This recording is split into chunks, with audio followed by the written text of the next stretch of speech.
Hello students, I'm Dr. Himanshu Kanpal, Assistant Professor English, Government MS College for Women, Bikaner. Today I'm going to tell you about the play Yayati, written by Girish Karnad. First of all, we are going to discuss Girish Karnad as a dramatist. Girish Karnad, a noted stage actor, playwright, television artist and creative figure, was born at Mathiran near Bombay in 1938. He comes of a Saraswat Konkani family of Mangalore. He passed his childhood in a small town in Karnataka.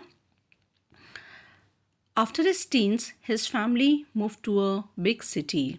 He went to Bombay for his postgraduate studies, and at the end of his stay at Bombay, he received a scholarship to go abroad for further studies. Initially, Karnad wanted to be a poet. He had written poetry through his teens, but he soon realized that he would be a playwright, not a poet. He is one of the greatest of Indian dramatists writing in English. He has three notable plays to his credit: Yayati, Tughlaq, and Hayavadna. Myth, history, and folk tale form the basis of these plays. Karnad is a versatile genius.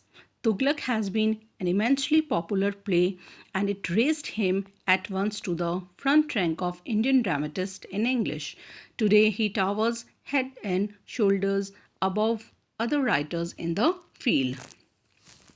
Now we are going to discuss the play Yayati. As a reader of Karnad plays, one has to pay attention to their sources.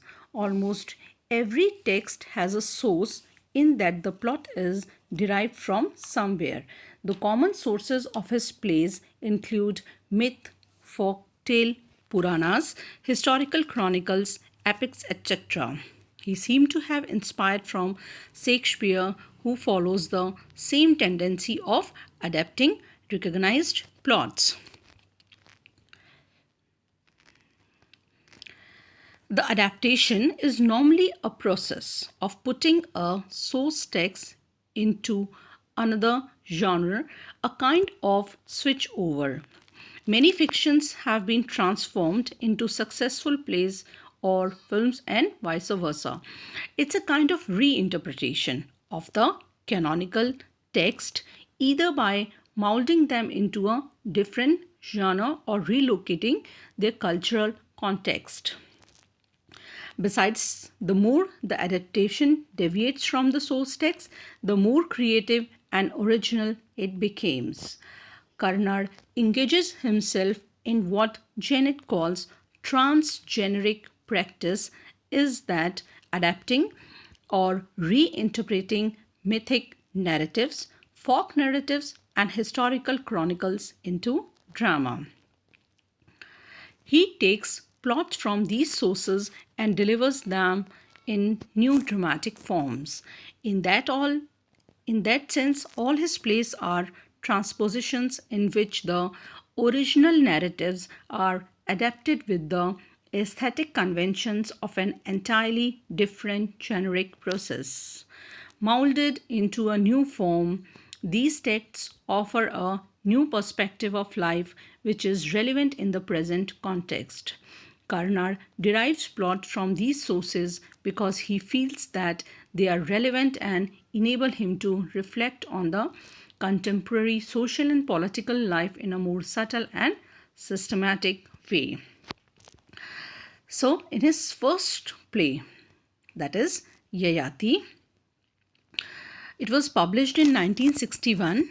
The play interprets an ancient myth from Mahabharata in modern context. It is an adaptation of an ancient myth, and Karnad reinterpreted the text from Mahabharata in modern context. The story centers around the character of Yayati, a king who is in the prime of his life, is cursed to old age, and he goes around asking people, "Will you take my old age?" The play that started Girish Karnad's successful career as a playwright was Yayati. It was penned over a few weeks in 1960 when Karnad was planning to leave India for Oxford as a Rhodes Scholar for 3 years against the wishes of his parents. Hence, the play had its relevance that older generation demands sacrifices on the part of younger generation. The present translation of the play by Karnad is therefore modified and enriched with suggestions from Satyadev Dubey, Dr. Sriram Lagu, and C.R. Simha.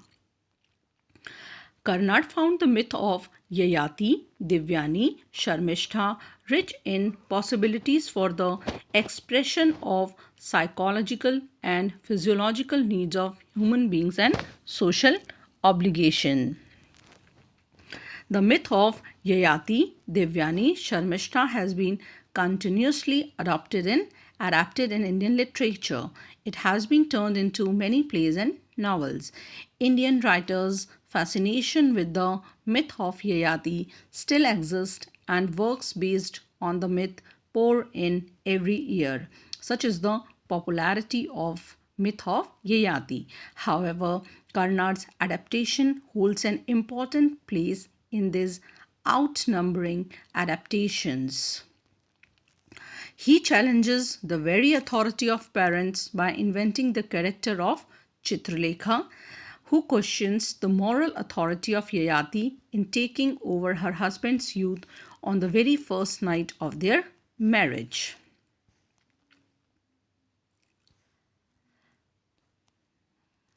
Here I am going to discuss the story of the play. As I've told you, the story revolves around the character of Yayati, a king who is in the prime of his life, is cursed to old age, and he goes around asking people, "Will you take my old age? Will you take my old age?" No one accepts except his own son Puru. Ultimately, the son becomes old and the father becomes young. Karnad finds the case of Yayati his own case in a different context. He says, "I think looking back at that point, perhaps it seems to me very significant that this was what was happening to me. My parents demanding that I should be in a particular way, even when my future seems to be opening up in another. So you see, it was the play where the myth in some ways gave exact expression to what I was trying to say, but the form is entirely borrowed from the West." According to Devdutt Patnaik, in Hindu mythology, there is a famous Yayati complex, that is, parents expecting sacrifices on the part of their children to fulfill their selfish motives. He termed it as reverse Oedipus complex. In Greek mythology, there are numerous tales depicting a son responsible for the death of his father. For example, the famous tale of Oedipus Rex. However, in Hindu mythology, we have the reverse situation, is that a father destroys his son to fulfill his ambition. Whether it is Bhishma, Rama, or Puru, they have to sacrifice for the sake of their fathers. The Yayati complex indicates the moral obligations in Indian family, which even Karnad had to face by when he decided to go to Oxford as a Rhodes Scholar for 3 years.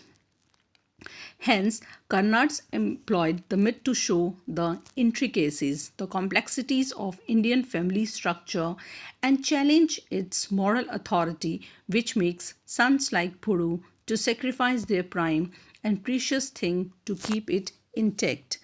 Karnad sticks to the original story as far as the past of the characters is concerned. The prenuptial conflicting relation of Divyani and Sharmishtha. Yayati's encounter with Divyani, whom we found in a well after her quarrel with Sharmishtha, and his marriage with Divyani form the part of exposition which is spread throughout the play. In the play, Yayati's liaison with Sharmishtha and willingness to marry her angers Divyani. She makes her father Shukracharya curse Yayati for his transgression to become decrepitude.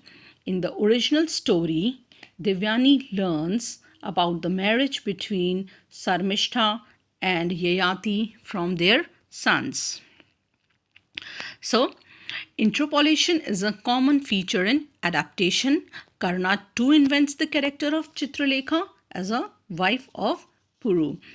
As the myth is adapted from Mahabharata, Karnad made certain changes and he invents the character of Chitralekha as a wife of Puru. Her function is to question the moral authority of Yayati in taking her husband's youth for his sensual pleasures. Chitralekha is the newly wedded wife of Puru, but she is by circumstances deprived of the joys of a bride.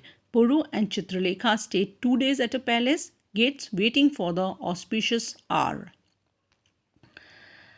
When the auspicious hour comes, they are not accorded welcome in any way because Devyani, Sharmishta and Yayati are engaged in the wranglings of their own creation, so much so that they do not have time to prepare a chamber for them.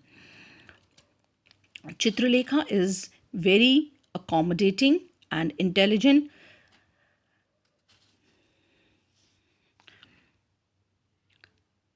The suggestion of Chitralekha makes Yayati realize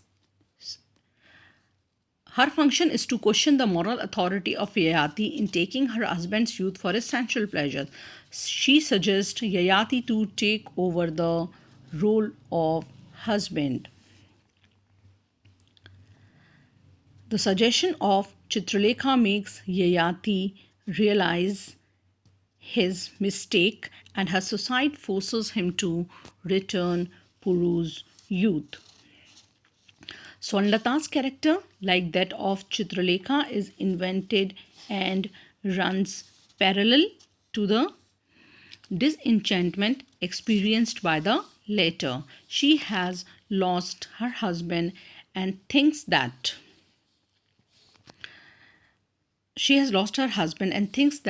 death brings peace, the deliverance from uncertainty. She is a slave without any rights or privileges, without any chance of asserting herself in any way or changing the condition, yet she has carved out a place for herself in the general drama of pain. However, she repents her proposition when she finds Chitralekha taking cue from her speech, commits suicide. Just as Swarnalata's husband deserted her when he learned about her relationship with her teacher, Devyani too deserts Yayati after he makes love to Sharmishta. Swarnalata's married life is Karnad's addition to the original tale. Karnad takes the story from one genre to is that mythic story as it appeared in Mahabharata and delivers it to new audiences by means of aesthetic conventions of an entirely different generic process, a stage play.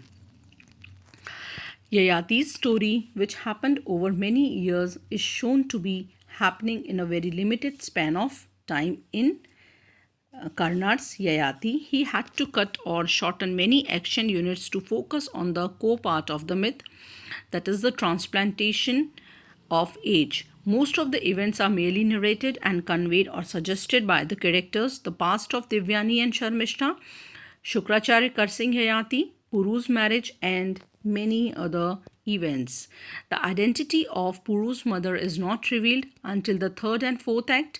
In the first act, there is an impression that Devyani is Puru's mother, unlike in the original tale. However, it becomes clear from the third act that it is Sharmishta, not Devyani, who is the mother of Puru. The revelation of Sharmishta as Puru's mother makes us understand that Yayati has been in love with her for a long time, keeping Devyani in ignorance. It is only in the second act that she becomes witness to their transgression and decides to leave the palace. That means Sharmishta is not shown married to Yayati as in the original tale, and it is more than mere vengeance on the part of Sharmishta in the play. She remains firm behind Yayati and tries to prevent him from exchanging his decrepitude with anyone including Puru. She wants him to accept his fate and lead a life of an ascetic. Overall, Karnan has been faithful to the source text of Yayati. However, he has made few changes to intensify the theme of social obligations and ripeness in all. As Karnad says, old age brings no knowledge, no self realization, only the senselessness of a punishment meted out for an act in which he had not even participated. The play shows that mere old age should not be revered but the maturity of a youth. The adaptation of the myth of Yayati by Karnan has its relevance not only at the time it was written but also to the present time when children have to sacrifice their wishes to the whims of their parents who are competing with other parents. However, some children are also forcing their loved ones to bend to their wishes. So it is very clear that adaptation provides us with new perspectives and points of view. So Girish Karnad's first play, Yayati, reinterprets an ancient myth from Mahabharata in modern context. Yayati is his first attempt in the field of drama, yet it presents the theme very effectively. It is a self consciously existentialist drama on the theme of responsibility. Girish Karnad has written a highly impressive and flawless play on Yayati. What characterizes it most is the reinterpretation of an ancient myth in the light of contemporary concerns. I hope you like the video. Share, like, and subscribe. Thank you.